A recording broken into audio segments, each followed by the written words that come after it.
Have you ever had one of those days where you're putting out fires that shouldn't even exist? Emails are missed, client work is delayed, and chaos.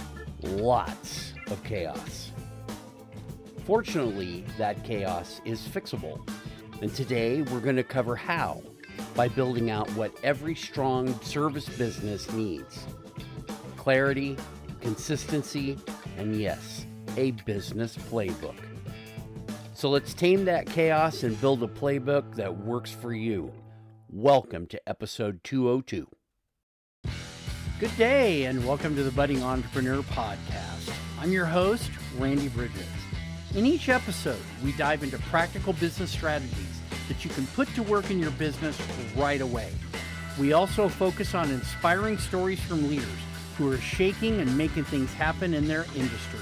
It's all about giving you the tools and insights to take you and your business to the next level. So get comfortable and let's jump right in. All right. We are on episode 202 of the podcast, and today is Friday, June 6th, 2025. In this episode, we're continuing our 4-part Service Best Practices series with an episode titled Playbooks, Power Unleashed. This episode is all about mapping core functions and why too many businesses get this part completely backwards. Here's what we're going to cover. Why core functions are the backbone of a scalable business, how to identify the right functions to map, what to document first and why it's probably not what you think, and a dead simple exercise to jumpstart the process. Now, we mentioned mapping core functions, but what exactly do we mean by the term core functions? Core functions are the repeatable processes that drive value in your business. They're not random tasks. These are the engines driving your business. They aren't one-off tasks like answering emails. They're the repeatable processes like client onboarding or order fulfillment that define how you deliver your value. We're talking about things like onboarding a new client, issuing an invoice, fulfilling a service, handling a support request. And the twist is kind of like this. Most people try to document everything at once. And I got to tell you, that's a recipe for burnout. Instead, let's focus on what I call pressure points. A pressure point is any function where you have to step in constantly. You get repeated questions from your team. Mistakes are starting to happen more often, and you're the only one who knows how it works. Start there. Focus on one function, one bottleneck, one win. That's how you make this happen. So let me give you a real-world example. One of my coaching clients runs a growing web design agency. His team kept tripping over client onboarding. They missed emails, there were misaligned expectations, there were even some double-booked kickoff calls. Now, this might sound familiar to you if you found yourself in this. Don't be surprised, right? So what we did is we sat down and mapped out the core functions of their onboarding, from sales handoff to project kickoff. Nothing fancy. We just used sticky notes on the board and a shared Google Doc. Within a week, they had a written process. Within a month, his team was executing it without him. Client satisfaction scores jumped. His personal stress dropped. And here's the kicker. He got his Fridays back. He hadn't had a Friday off in years. And now he was able to take not just part of the day off, the whole day, and occasionally turn it into full 3-day weekends. That's the power of mapping. It builds the foundation for consistency and freedom in your business. Now, you might think, Randy, I barely have time to run my business. Lord knows I already understand that. But documenting one pressure point now saves you hours later. Start small, you'll see big wins. As I said in episode 1 of this podcast, it's about real tools and strategies This isn't theory. This is about traction, progress, and breathing room. That being said, let's be honest.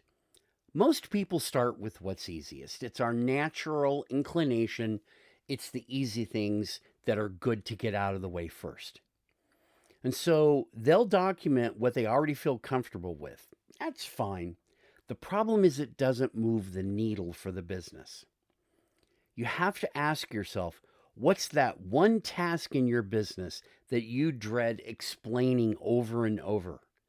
That becomes your starting point. And when you document that one task, especially the one that you dread explaining, you're not just saving time, you're empowering your team to handle it without you. You know, that task that always leads to a 30-minute phone call, the things that your VA keeps messing up, that service fulfillment process that only you can do, air quotes, right. Those are the places where documenting unlocks real freedom, especially for you. It's not about writing a manual for everything you do. It's about removing yourself from the places that hold you back. Let's do a simple mapping exercise, something that you can do today. I challenge you to map just one pressure point this week. It might take 15 minutes, and it could save you hours down the road. So grab a sheet of paper, and if you want to feel fancy, grab your whiteboard. List out your core business activities: sales, delivery, admin, marketing, customer support. Those are the most common. Under each one, jot down the one task that you handle the most. Of those tasks, circle the one that creates the most friction for you. That's where you start. Then what you do is you give it a name. And then you break it into 5 to 7 steps. Again, it's a starting point. Then, and this is the key, test it with someone else. Hand those steps to a team member or even a friend and ask them to follow it exactly and tell you where they get stuck. That feedback is gold for refining your process. That's how you refine. That's how you scale. That's how you start getting your life back. So let's recap what we covered today. Don't document everything. Start with your pressure points. Your core functions are the systems behind how you deliver value. Focus on bottlenecks that cause repeated issues or suck up your time, and use a simple mapping exercise to break the cycle. This is how you begin building a business that can scale without breaking you. Now, next week, we're digging deeper into your playbook.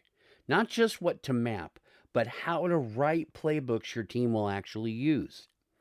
If you've ever created SOPs that no one followed or templates that sat unused, episode 203 is going to be for you.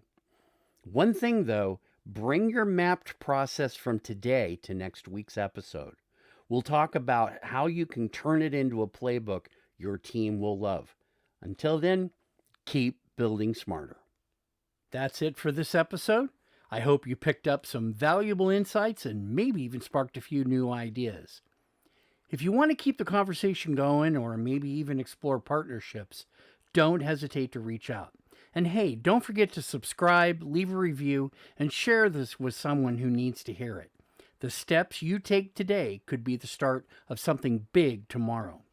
For the budding entrepreneur, I wish you the best in your health, your wealth, your business, your family, everything about you. Take care, and we'll see you back here next week.